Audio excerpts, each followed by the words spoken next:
आपण आता कारल्याची फडफडीत भाजी करूया, म्हणजे रस्सा भाजी करायची नाही आहे, परतलेली करायची पूर्णपणे। आता ही अशा पद्धतीने मी हे बारीक अशी चिरून घेतलेली आहे। तर त्याच्यात आता मी कढईत तेल ठेवलेलं आहे, नेहमीप्रमाणे फोडणी करून घेते। जिरे, मोहरी, हिंग आणि हळद। या भाजीला काय असतं माहिती आहे का, साखर थोडीशी घालायची, नाहीतर ओलं खोबरं। ते घातल्याने काय होतं, थोडासा कडवटपणा कमी होतो आणि चांगली परतली गेली ना भाजी तर अजिबात कडू लागत नाही। त्याला काही गूळ बीळ साखर काही घालावं लागत नाही। आता ही फोडणी झालेली आहे, गॅस मी कमी केलेला आहे। त्याच्यात कांदा परतून घेते, कांदा नाही टाकला तरी चालेल। आता हे जे चिरलेलं आहे, आपण धुवून घेतलेले कारलं आणि चिरलेलं आहे त्यात आपण ह्याच्यात घालून घेतलं। आता हे छान परतून घ्यायचं आहे आणि मग तिखट आणि मीठ वगैरे सगळं घालायचं। आता हे परतताना थोडंसं मीठ घातलं तरी चालतं, म्हणजे त्याचा कडवटपणा निघून जातो। पाणी सुटल्यावरती परतताना सगळं मीठ घालून निघून जातो। मी आता मीठ घालते थोडं ह्याच्यात, परतून झालेले हे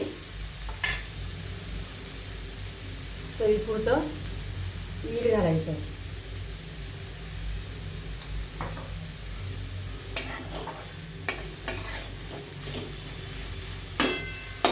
छान परतून झाली की नाही, आता मी याच्यावर झाकण ठेवते।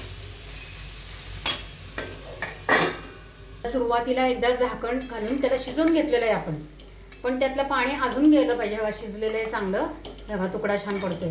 आता ह्याला 2-4 वेळा हलवून हलवून असं परतवून घ्यायचं, म्हणजे त्यातला कडवटपणा निघून जातो। आता त्याच्यात मी ओलं खोबरं घालणार आहे आणि मीठ मागाशी घातलेलंच आहे आपण शिजवताना। मग आता थोडं तिखट घालायचं आहे, तिखट घालायचं आणि गॅस बंद करून टाकायचा, नाहीतर सगळं ठसकून सगळ्यांना खोकला वगैरे येईल। त्यामुळे त्यावेळेस शेवटी एकदम तिखट घालायचं आहे। बघा मस्तपैकी अशी परतलेली पोळीबरोबर, भाकरीबरोबर किंवा डब्यातनं नेताना सुद्धा भाजी आपल्याला छान मिळते। ह्याचं आपलं खोबरं टाकलं ना गोड, त्याचा गोडपणा येतो थोडासा त्याच्यामध्ये। आपली भाजी छान झालेली आहे। आता ही नुसती जरी खाल्ली ना तुम्ही तरी सुद्धा कडू लागणार नाहीये बरं का, कारण आपण ह्याच्यातलं पाणी काढलेलं आहे।